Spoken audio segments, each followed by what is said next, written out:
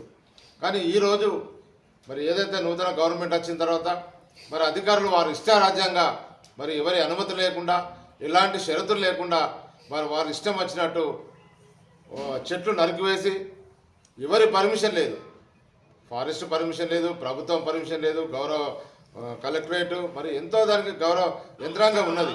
మరి ఏ అవసరానికి ఎందుకు కట్ చేస్తున్నారో ఇంతవరకు ఎవరు చెప్పు. నమస్కారం.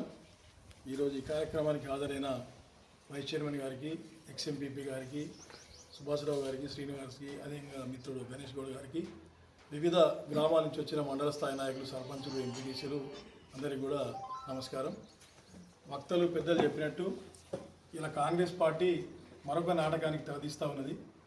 ఆల్రెడీ నువ్వేం చెప్పినావా పెద్ద మనిషి, రాజకీయ సామాజిక ఆర్థికవేత్త సర్వే చేస్తున్నాం. ఇది ఆషామాషి సర్వే కాదు. దీంట్లో ఉద్యోగం ఉన్నదా, బండి ఉన్నదా, కారు ఉన్నదా, ఎడ్ల బండి ఉన్నదా, కోళ్ళు ఉన్నాయా, మేకలు ఉన్నాయా, పొలం ఉన్నదా, భూమి ఉన్నదా, మొత్తం సర్వే వస్తుంది. దీనివల్ల ఇది దేశానికే రోల్ మోడల్ అని చెప్పిండు ఎవరు, చిట్టినాయుడు, రేవంత్ రెడ్డి గారు, ముఖ్యమంత్రి గారు. మరి చెప్పినావు దాంట్లోనే డాటా మొత్తం ఉంటాయి కదా నీకు, మళ్ళీ నీకెందుకు? ఇప్పుడు మళ్ళీ ఏంటంటే ప్రజల నుంచి తిరుగుబాటు వచ్చేసరికి ఏం చెప్తాను, మళ్ళీ అప్లికేషన్ తీసుకోవాలి, తెల్ల పేపర్ వేటి రాసేయాలని ఎన్నిసార్లు మాట్లాడతావు, ఎన్ని అబద్ధాలు ఆడుతావు, నోరా మోరా అసలు అర్థం కావట్లేదు. ఇవాళ ఏమన్నారు, మేము గెలిచిన తర్వాతనే వెంటనే మేము ఇల్లు ఇస్తామని చెప్పింది. లాస్ట్కి ఏమన్నారు, దసరాకి ఇస్తామన్నారు. దసరా పండుగ పోయింది, దీపావళి పండుగ పోయింది, సోనియా గాంధీ గారి జన్మదినం సందర్భంగా డిసెంబర్ 9 నాడు ఇస్తామని చెప్పారు, అది పోయింది.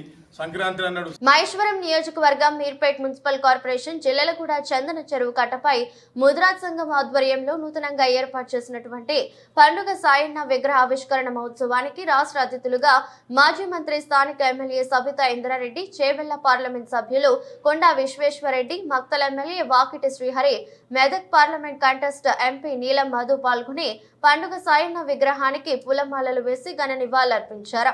ఈ సందర్భంగా కొండా విశ్వేశ్వరరెడ్డి మాట్లాడుతూ తెలంగాణ ప్రజావీరుడు పండుగ సాయన్న నిత్యం పేద ప్రజల కోసం ఆలోచించేవాడని, రజాకార్ల అన్యాయాలను ఎదిరించి నిలిచి ప్రతి ఒక్కరికి అండగా నిలిచారని గుర్తు చేశారు. అనంతరం మాజీ మంత్రి సబితా ఇంద్రారెడ్డి మాట్లాడుతూ పేద ప్రజల కడుపు నింపిన మహానీయుడు పండుగ సాయన్న అని కొనియాడారు. ఆకలితో అల్లాడుతున్న గ్రామాలలో పండుగ సాయన్న అడుగు పెడితే వారి కడుపు నింపి పండుగ వాతావరణాన్ని తీసుకొచ్చిన ఘనత పల్లె సాయన్నకు పండుగ సాయన్న పేరు వచ్చిందని అన్నారు. పండుగ సాయన్న ఆనాటి నిరంకుశ నిజాం అధికారులను ప్రశ్నించి వారిని ఎదిరించి తన సొంత సైన్యాన్ని స్థాపించుకుని పోరాడిన పోరాట యోధుడని, అలాంటి మహావీరుడి స్ఫూర్తితో భవిష్యత్ తరాల పోరాటాన్ని అలవర్చుకోవాలని అన్నారు. కార్యక్రమంలో మీర్పేట్ మున్సిపల్ కార్పొరేషన్ ముద్రాజ్ సంఘం అధ్యక్షులు శివశంకర్ ముద్రాజ్, సభ అధ్యక్షులు దయానంద్ ముద్రాజ్, బీజేపీ రాష్ట్ర కార్యవర్గ సభ్యులు శంకర్ రెడ్డి, జిల్లా అధికార ప్రతినిధి Maddi Rajasekhar Reddy, Meerpet municipal corporation 1-2 BJP అధ్యక్షులు భిక్షపతి చారి, ముఖేష్ ముద్రాజ్, మాజీ బీజేపీ అధ్యక్షులు పెండ్యాల నరసింహ, కార్పొరేటర్లు కేసర గోవర్ధన్ రెడ్డి, భీమరాజ్, గౌరీశంకర్, ఎడ్ల మల్లేష్ ముద్రాజ్, బీజేవైఎం జిల్లా ఉపాధ్యక్షులు చింతల రాఘవేందర్ ముద్రాజ్, బీజేపీ సీనియర్ నాయకులు గాజుల మధు, సోమేశ్వర్, ధ్యాసని, తిరుపతి రెడ్డి, గడ్డం జగన్, కాశీరాం యాదవ్, గోపీనాథ్, తుమ్మల రమేష్, జగన్, బీజేపీ బీజేవైఎం నాయకులు మరియు ముద్రాజ్ కుటుంబ సభ్యులు పెద్ద సంఖ్యలో పాల్గొన్నారు. పండుగ సాయన్న విగ్రహాన్ని ఆవిష్కరించడంతో పండుగ వాతావరణం ఏర్పడింది. ఈరోజు అందరు కూడా మనస్ఫూర్తిగా పండుగ వాతావరణం ఏర్పడింది. ఇంతకుముందు ఎంపీ గారు చెప్పినట్టు విగ్రహాలు పెట్టుకోవడం కాదు, వాళ్ళ చరిత్ర భవిష్యత్తులో తెలిసినట్టు కూడా చేయాల్సిన అవసరం ఉంది. నేను ప్రతిసారి చెప్తున్నా ఇక్కడ విగ్రహాలు పెట్టినప్పుడల్లా గొప్ప చరిత్ర అయినా మనమందరం పడిపోయినాము. మన హిస్టరీ పుస్తకాలు ఉన్నాయి, చదివినామా? చదవలేదు. చరిత్ర పుస్తకాలు లేవు. ఎవరుంటారు చరిత్ర పుస్తకాల? అక్బర్, ఔరంగజేబు ఉంటాడు, నిజాం, టిప్పు సుల్తాన్ ఉంటాడు. కానీ మన చరిత్ర పుస్తకంలో మన పండుగ సాయం ఉంటాడు. ఇప్పుడు చెప్తామా, వచ్చే పిల్లలకు వాళ్ళ హిస్టరీ పుస్తకంలో పండుగ సాయం ఉండాలా ఉండదా? ఓన్లీ ఔరంగజేబు తర్వాత అక్బరు, టిప్పు సుల్తాన్ ఉండాలా, లేకుంటే మన నాయకుడు ఉండాలా? నిజాం సర్కార్ ఆవిష్కరణ మహోత్సవానికి విచ్చేసిన ప్రింట్ ఎలక్ట్రానిక్ మీడియాకు ధన్యవాదాలు తెలియజేసుకుంటూ, ఈరోజు మా మీర్పేట్ కార్పొరేషన్లో పెద్ద ఎత్తున ఈ జరిగినటువంటి పండుగ సాయన్న విగ్రహ ఆవిష్కరణ అధ్యక్షత వహిస్తున్నటువంటి మన కార్పొరేషన్ ముదిరాజ్ సంఘం అధ్యక్షులు పులకరం శివశంకర్ గారు, జిల్లాలగూడ ముదిరాజ్ సంఘం అధ్యక్షులు అల్లగోని కుమార్ ముదిరాజు గారికి మా ముదిరాజ్ సంఘం తరఫున ధన్యవాదాలు తెలియజేసుకుంటూ, ఈ కార్యక్రమానికి పెద్ద రాష్ట్ర నాయకులు అలాగే నియోజకవర్గ స్థాయి నాయకులు అందరూ విచ్చేశారు. వారిలో మన స్థానిక శాసనసభ్యులు శ్రీమతి సబితాంద్రారెడ్డి గారు, అలాగే స్థానిక చేవెళ్ల ఎంపీ కొండ విశ్వరెడ్డి. నగరంలోని జనసేన జిల్లా పార్టీ కార్యాలయంలో మెగా ప్రిన్స్ వరుణ్ తేజ్ జన్మదిన వేడుకలు మెగా ఫ్యాన్స్ ఆధ్వర్యంలో ఘనంగా జరిగాయి. కార్యక్రమంలో పాల్గొన్న జనసేన నాయకులు కారంపూడి కృష్ణారెడ్డి, నూనె మల్లికార్జున యాదవ్లు మాట్లాడుతూ సినీ నటుడు వరుణ్ తేజ్ కి మంచి భవిష్యత్తు ఉందని పేర్కొన్నారు. ప్రముఖ నటుడు మెగాస్టార్ అంతటి స్థాయికి వరుణ్ తేజ్ చేరుకోవాలని ఆయన ఆకాంక్షించారు.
మళ్ళీ నా పై చూడండి ఒక నిమిషం.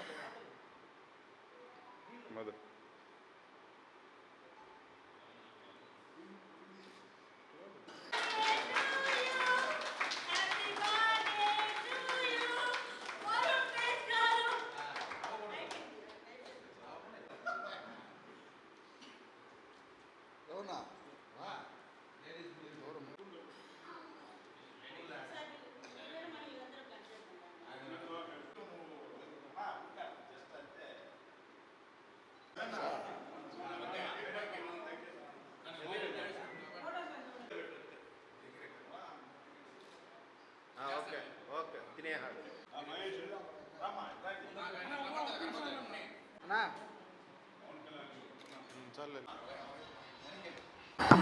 నమస్తే, అందరికీ నమస్కారం.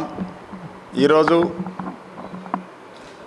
జిల్లా జనసేన పార్టీ కార్యాలయంలో మెగా ప్రిన్స్ వరుణ్ తేజ్ జన్మదిన శుభాకాంక్షలు తెలుపుతూ ఈరోజు మెగా ఫ్యాన్స్ ఆధ్వర్యంలో కేక్ కట్ చేయడం జరిగింది. వరుణ్ తేజ్ మంచి భవిష్యత్తు గల వ్యక్తి, మరో మెగాస్టార్గా ఎదగాలని కోరుకుంటున్నాము. రాబోయే రోజుల్లో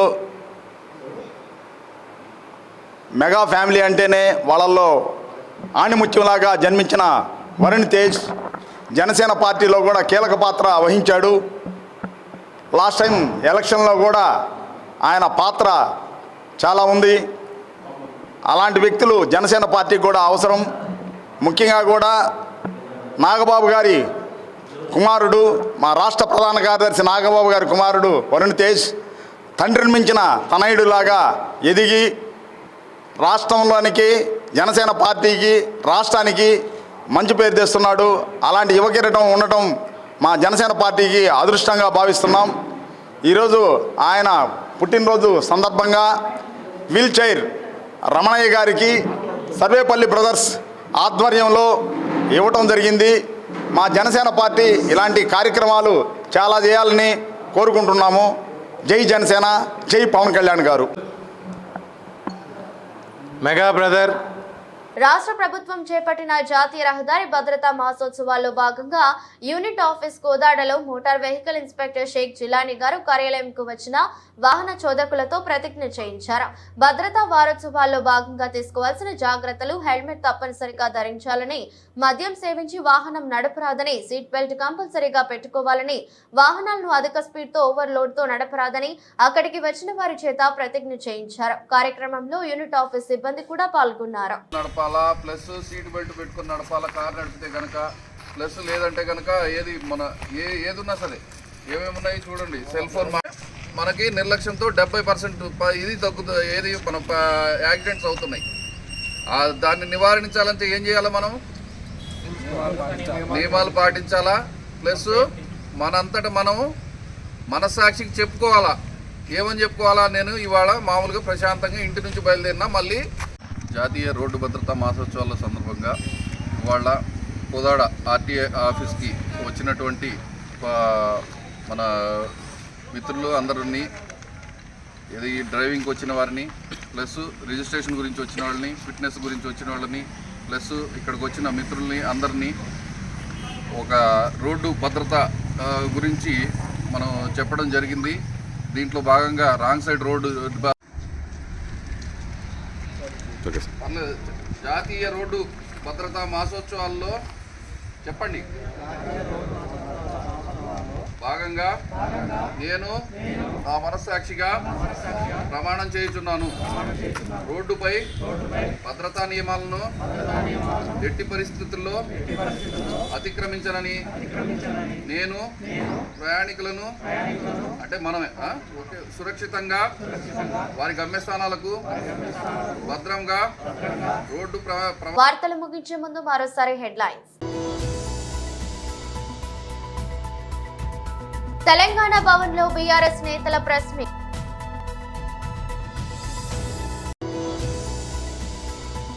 కేంద్ర హోంమంత్రి వస్తే రాష్ట్ర ప్రయోజనాల గురించి మాట్లాడడం మానేసి జగన్ ఇళ్ల గురించి మాట్లాడుకుంటారా?